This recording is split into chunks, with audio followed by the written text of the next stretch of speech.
Welcome to our Vault Shorts. These are shorter episodes highlighting programs and resources here in our Billings community. Today, joining us are two of our VSED team members, Rick and Justin, the Veteran Business Outreach Center, VBOC.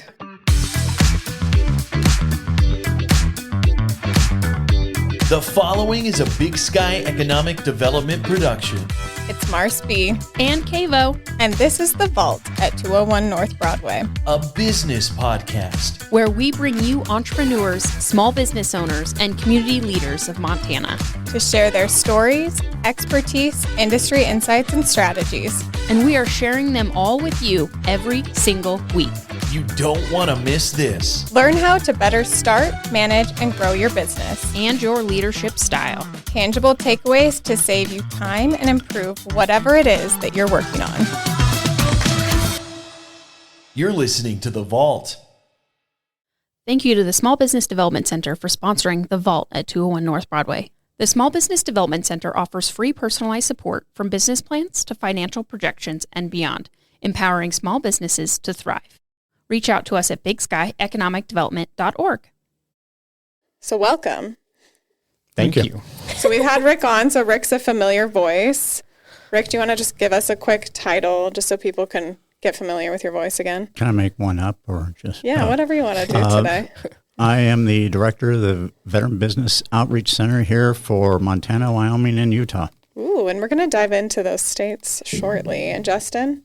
And I'm the project manager for the Veteran Business Outreach Center. Oh, you guys did the full name. That's great. Fabulous. Well, let's dive right in. Why don't you guys tell us a little bit more about VBOC and what you guys do within that program? What the VBOC does is, first off, it's funded through the SBA. So what we like to say is... Small Business what's the Administration. SBA? Yeah. Small Business Administration, yes.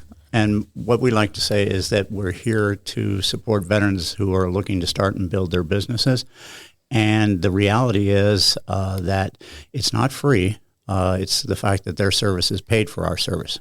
So we feel strongly that the veterans out there deserve the opportunities to have this kind of support and not be taken advantage of, which is a lot of people out there that are very positive and very supportive, but there's also people that try to take advantage, of veterans when they're coming out, and that's our job to provide that service without having to for them to pay for any part of it. Which is nice, and you guys don't just do veterans, right? It's military. Veteran in our mindset includes active duty, reserve, veterans, guard, and spouses. Yeah. Okay. Good. Yeah. And so when you talk about the services that you guys provide, can you dive into that a little bit more of like what are those specific things that you guys provide? Yeah. So it's kind of the primary objective of what we do is teach Boost to Business classes is what we call it. And it's entrepreneur type classes that we go when we travel to the military bases in Utah, Montana, and Wyoming. Can you tell us what they're called just for fun? The military bases. Oh, yeah. Yeah, just so if people are like, oh, there's a base in our state. Do you know what I mean? Yeah, so you just never know. No, it's true. I know, I agree. Yeah, so we go to Malmstrom Air Force Base in Great Falls, Montana, Hill Air Force Base in north of Salt Lake, there in Ogden area, Layton, and then we have F.E. Warren in Cheyenne, Wyoming. Okay, so 3 different bases. Mm-hmm. So you talked about the Boots to Business. Yep. What's that? Yeah, so it's just entrepreneur classes that are set up by the SBA, a series of 8 modules that we teach to kind of just let them know the differences of what it takes to start up a business, the different resources that are available to start those businesses, and then, some of the financial and legal aspects of setting up the business, and then just like developing a business plan and kind of the importance of doing those kinds of things. So kind of different modules along each of those type of subjects.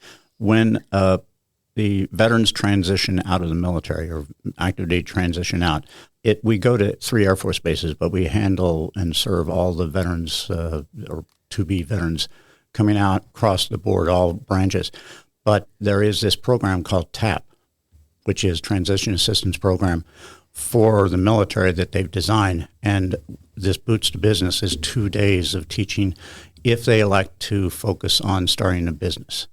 We do that as the reboot or as the Boots to Business. Mm-hmm. And then also we will teach that as a reboot. If anybody got out, like when I got out, I don't remember anything. It looked on my DD-14 and it says I did something, and I signed off and said I did it, but I don't remember.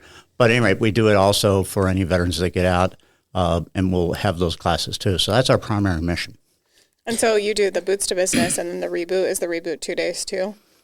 We typically do it in one day, so, and we try and pick a day that we feel like most people will be able to attend, like on a Friday or something like that. Sometimes we do a 3-part series, so where we do a couple of modules each night over a 3-week period of time, to try and ease that burden just so they can attend. Yeah. Because most of them are working full time, and so we got to, where that transition assistance program, like they have to allow them in the military to give them that time to go do these things, so they can just take off those 2 days and go do it.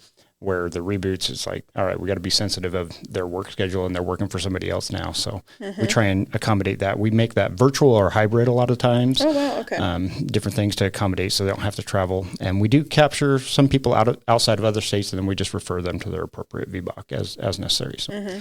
Would you say there's different traits to veteran-owned business owners than just a regular entrepreneur or small business owner? Yes. I believe, when you come out of the military, you have a different cultural background. And that background is one of, you get 2 pieces of string and chewing gum, make an airplane. That's Rick's one. going to demonstrate that later. I'll do that later. Yeah. I don't want to catch it. Don't. But seriously, they come out with this can-do attitude, and it's that perseverance and that drive, and just get it done. There's no such thing as failure. So that can be very, very positive, and it keeps people moving forward. And it can also be a problem, and that's one of the things that we try to do to help them out at the very beginning, is to make sure that the idea, the plan, everything is viable, and then they can succeed with what needs to be done.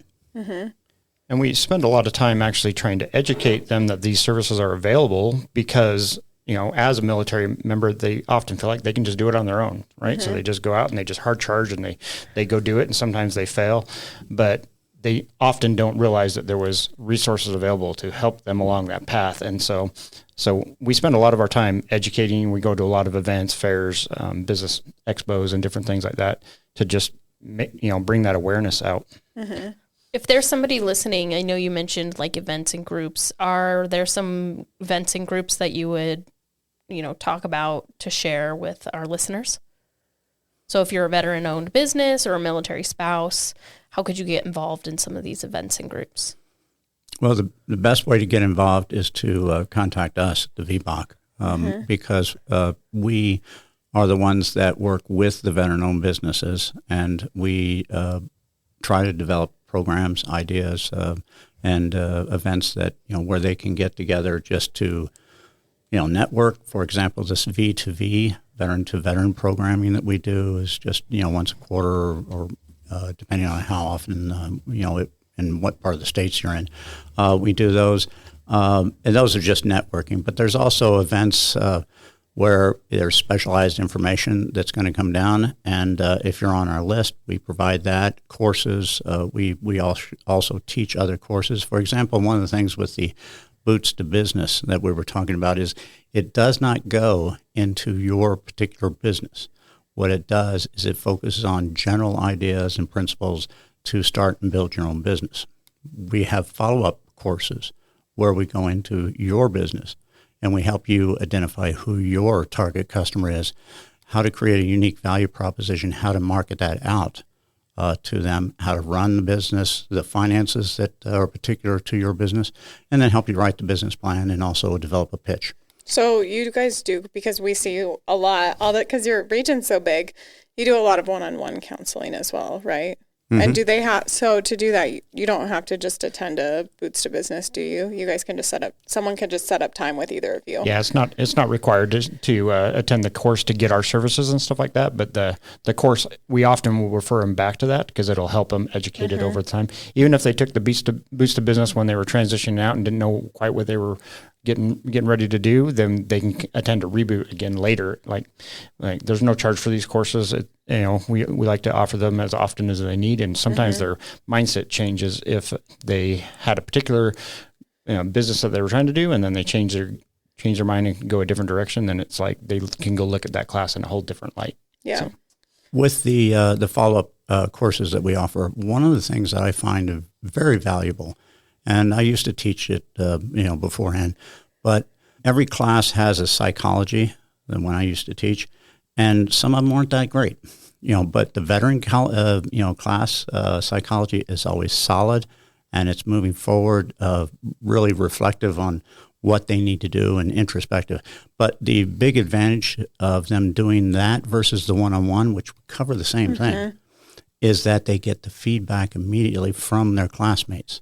And one of the things about veterans is they'll speak up and they'll tell you that sucks, if it's a bad idea. Which is good to know before you really dive in and someone's like, no one's going to, like your market maybe isn't. That's right. It's not big enough market. You're being too focused.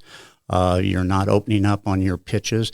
We practice the pitches, the elevator pitch, if you will, the slogans, all that stuff. We run it through and let the class discuss it. So that's the big advantage to me.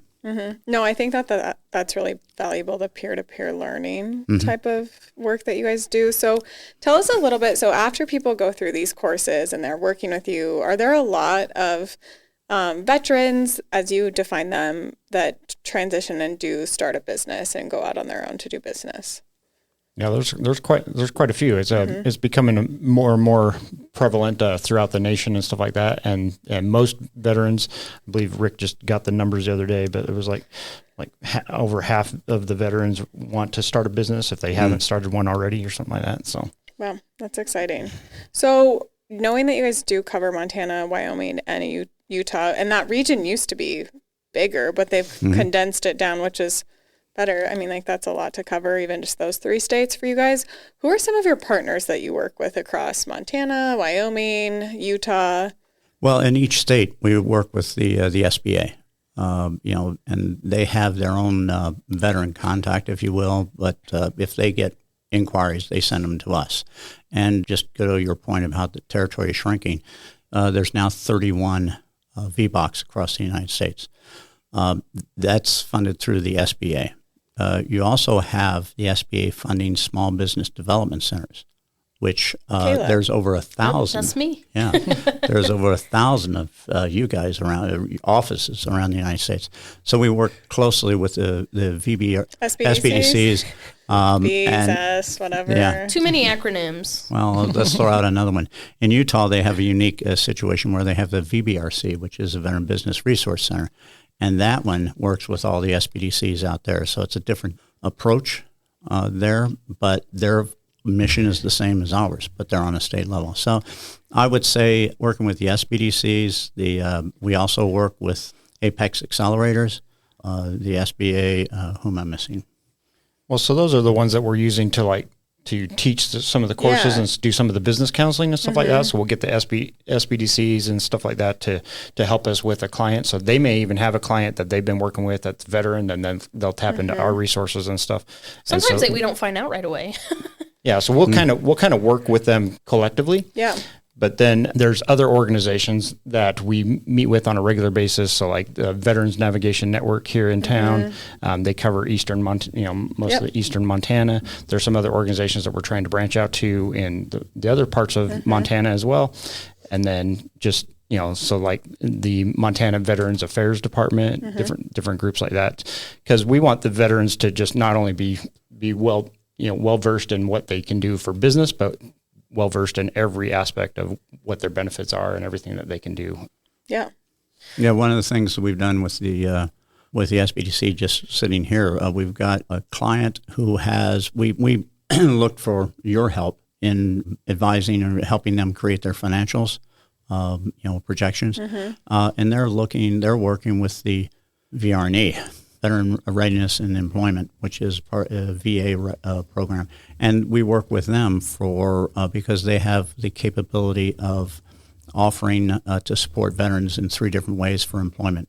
One is education, one is apprenticeship, and the other is starting their own business. Oh, which is you guys. Right. So we help them. We work with VRNE to help them through that process, and then provide a business plan, financials, and everything else, so they have the opportunity to get some funding there. So you guys are, definitely collaborating across all areas of where you service. So tell us a little bit, I want to just each of you, what's one of the most rewarding parts of your job that you get to do?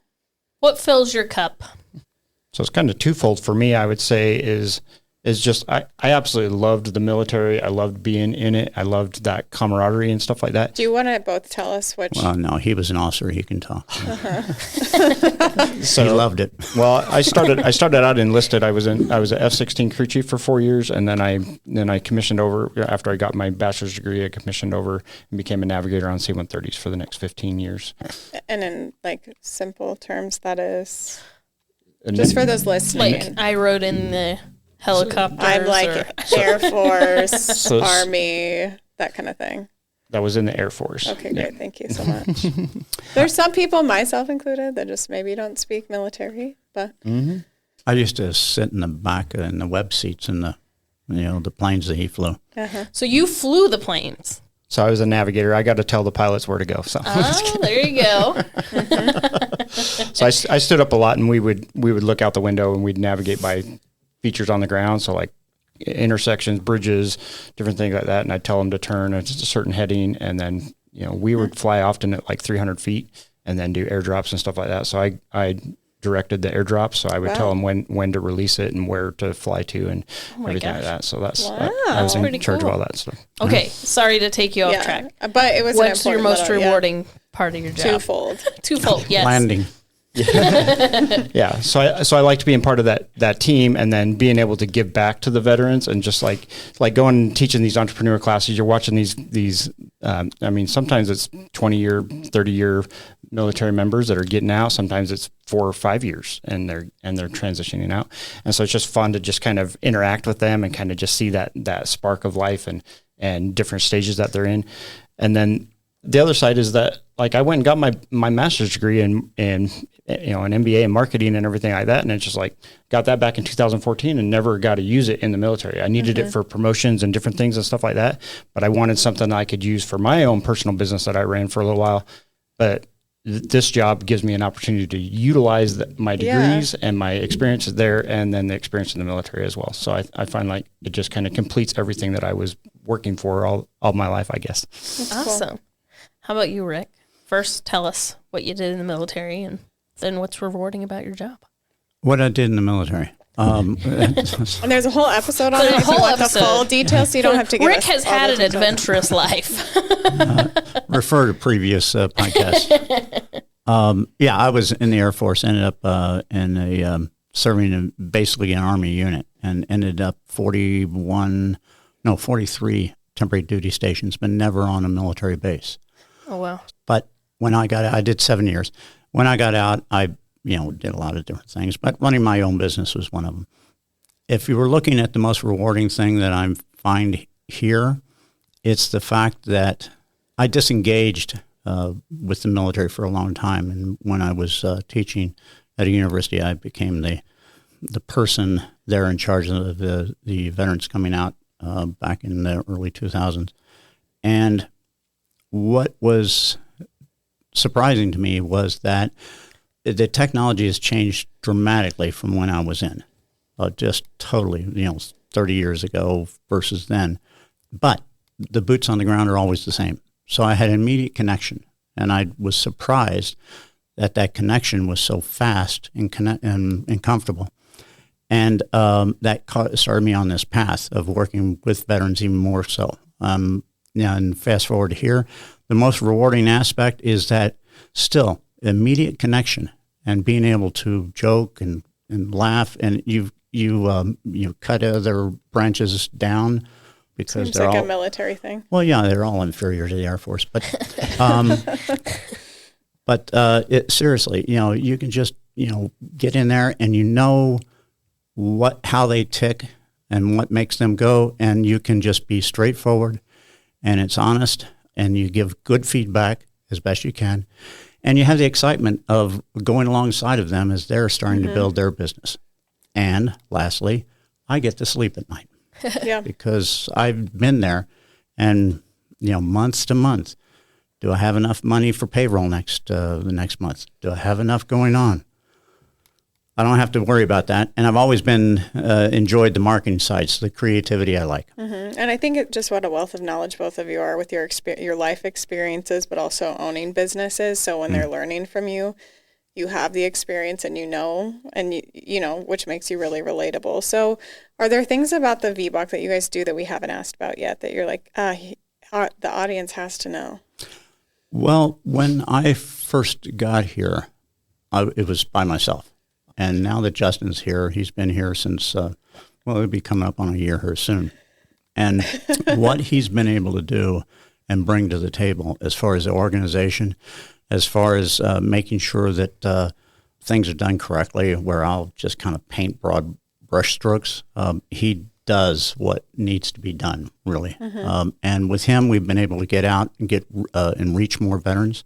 And that's the name of the game for us, is just letting people know that we're here, teaching them, and just offering the services that we have before they get sucked in by somebody that's going to try to take their money. And one of the things that we tell them right off the bat is, in every class that we teach, don't spend a penny until you talk to us. Yep. And the SBDC is the same way, I'm sure. It's really sad for somebody to come in and tell you they've spent a ton of money and they don't really have it to spend. Nope. And they didn't get anything out of it. Yeah. And that's frustrating. So the capability is what we have, and it's a sleeper. And I know the SBDC is the same way. Yeah. Like best kept secrets. Well, we don't want to be a secret. We're tired of being a secret. Yeah, and I think that you guys, you all offer great experience. You're constantly learning new things and just being really great resources for the clients that you serve. Yeah, exactly. So for those of our listeners that are listening that want to get in touch with VBOC, Veterans Business Outreach Center, where can they find you? Yeah, it's just do it direct for, either Justin. Oh, no, it's Jay Rigby for him, or Rick at bigskyeda.org. Great. Yeah. Just send them a direct email. They're ready to connect and meet you and get to know you for our listeners listening. Awesome. So thank you guys. It's been great to have you on. Thanks for sharing about what you do. A pleasure. Yep. Thanks. Thanks. We hope you enjoyed this episode. Make sure you are subscribed to The Vault at 201 North Broadway, wherever you podcast, including YouTube. Connect with us on Facebook at The Vault at 201 North Broadway and Instagram at The Vault_201. Don't forget to visit us at thevault@201.com and subscribe to our newsletter. We will see you next time. Bye.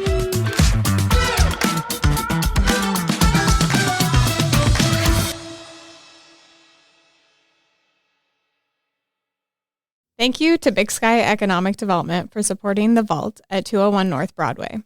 Big Sky Economic Development provides leadership and resources for business creation, expansion, retention, new business recruitment, community development, and workforce development. Learn more at bigsky economicdevelopment.org.